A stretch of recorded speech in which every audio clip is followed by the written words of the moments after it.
राधे कृष्ण आप सभी को। कार्तिक मास महात्म्य अध्याय 2।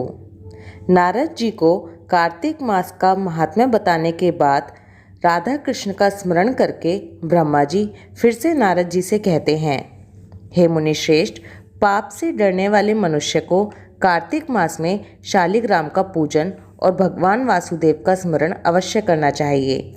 अब मैं तुमसे कार्तिक मास में स्नान की विधि कहता हूँ। कार्तिक में भगवान विष्णु की प्रसन्नता के लिए विष्णु मंदिर या शिव मंदिर में रात को जागरण करना चाहिए। शिव और विष्णु के मंदिर ना हो तो किसी भी देवता के मंदिर में जागरण करें।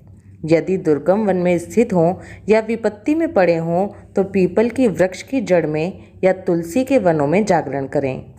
भगवान विष्णु के समीप उन्हीं के नामों और लीला कथाओं का गायन करें। यदि आपत्ति में पड़ा हुआ मनुष्य कहीं अधिक जल को ना पाए या रोगी होने के कारण जल से स्नान ना कर सके तो भगवान के नाम से मार्जन मात्र ही कर ले। भगवान विष्णु की पूजा ना हो सकने पर तुलसी या आंवले का भगवत बुद्धि से पूजन करे। मन ही मन भगवान विष्णु के नामों का निरंतर कीर्तन करता रहे। कार्तिक में नियम का पालन करने पर अवश्य ही भगवान विष्णु का सारूप्य एवं मोक्षदायक पद प्राप्त होता है। कार्तिक मास में भूमि पर शयन करने वाला मनुष्य युग युग के पापों का नाश कर डालता है। जो कार्तिक मास में भगवान विष्णु के आगे अरुणोदय काल में जागरण करता है और नदी में स्नान, भगवान विष्णु की कथा का श्रवण, वैष्णवों का दर्शन तथा नित्य प्रति भगवान विष्णु का पूजन करता है, उसके पितरों का नरक से उद्धार हो जाता है। हे नारद, जिन लोगों ने भक्ति पूर्वक भगवान विष्णु का पूजन नहीं किया वे इस कलयुग की कंदरा में गिरकर नष्ट हो गए, लुट गए। जो मनुष्य कमल के एक फूल से देवताओं के स्वामी भगवान कमलापति की पूजा करता है वह करोड़ों जन्मों के पापों का नाश कर डालता है। हे मुनि श्रेष्ठ, जो कार्तिक में 1,00,000 तुलसी दल चढ़ाकर भगवान विष्णु की पूजा करता है वह एक एक दल पर मुक्त दान करने का फल प्राप्त करता है। जो भगवान के श्री अंगों से उतारी हुई प्रसाद स्वरूपा तुलसी को मुख में, मस्तक पर और शरीर में धारण करता है तथा भगवान के निर्माल्यों से अपने अंगों का मार्जन करता है वह मनुष्य संपूर्ण रोगों और पापों से मुक्त हो जाता है। भगवत पूजन संबंधी प्रसाद स्वरूप शंख का जल, भगवान की भक्ति, निर्माल्य पुष्प आदि, चरणोदक, चंदन और धूप ब्रह्म हत्या का नाश करने वाले हैं। नित्य प्रति भागवत के आधे श्लोक या चौथाई श्लोक का भी कार्तिक में श्रद्धा और भक्ति के साथ अवश्य पाठ करना चाहिए। जिन्होंने भागवत पुराण का श्रवण नहीं किया, पुराण पुरुष भगवान नारायण की आराधना नहीं की और ब्राह्मणों के मुख रूपी अग्नि में अन्न की आहुति नहीं दी, उन मनुष्यों का जन्म व्यर्थ ही गया।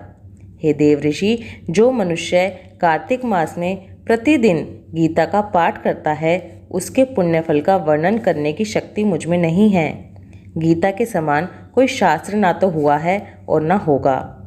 एकमात्र गीता ही सदा सब पापों को हरने वाली और मोक्ष देने वाली है। गीता के एक अध्याय का पाठ करने से मनुष्य घोर नरक से मुक्त हो जाते हैं, जैसे जड़ ब्राह्मण मुक्त हो गया था।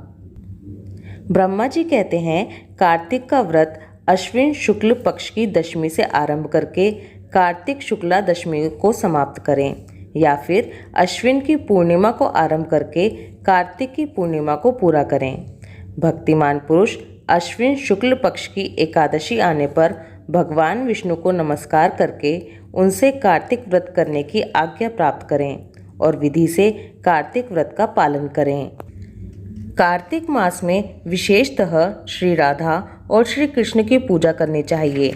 जो कार्तिक में तुलसी वृक्ष के नीचे श्री राधा और श्री कृष्ण की निष्काम भाव से पूजन करते हैं उन्हें जीवन मुक्त समझना चाहिए।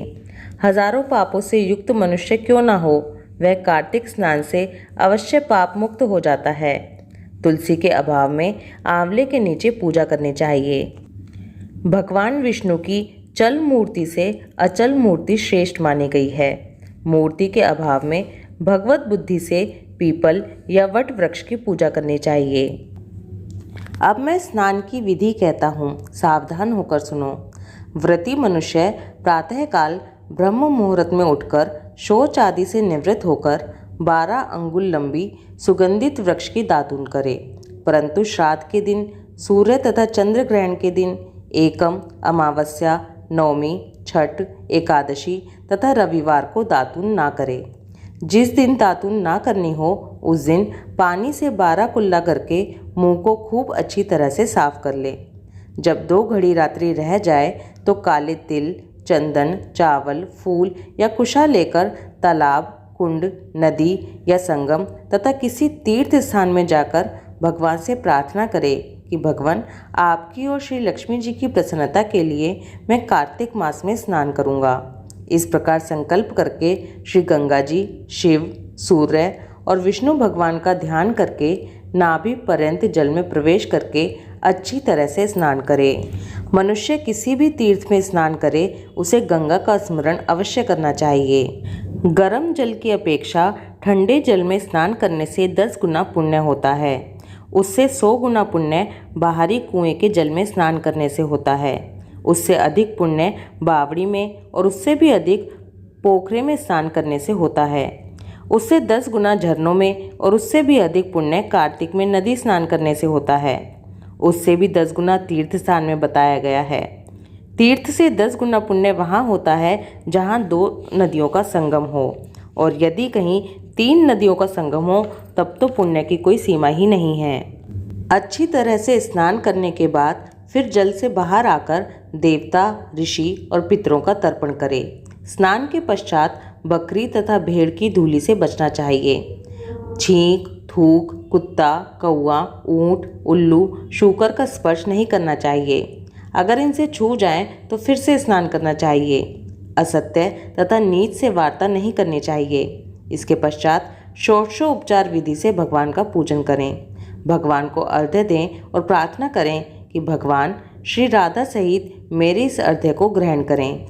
इस प्रकार प्रार्थना करके 16 चीज़ें जैसे कि आवाहन, पाद्य, अर्घ्य, आचमन, स्नान, वस्त्र, चंदन, अक्षत, पुष्प, धूप, दीप, नैवेद्य, तांबुल, पूगी फल, दक्षिणा, नमस्कार, भगवान की मूर्ति को ये सब अर्पण करके तुलसी मंजरी से भगवान का पूजन करना चाहिए।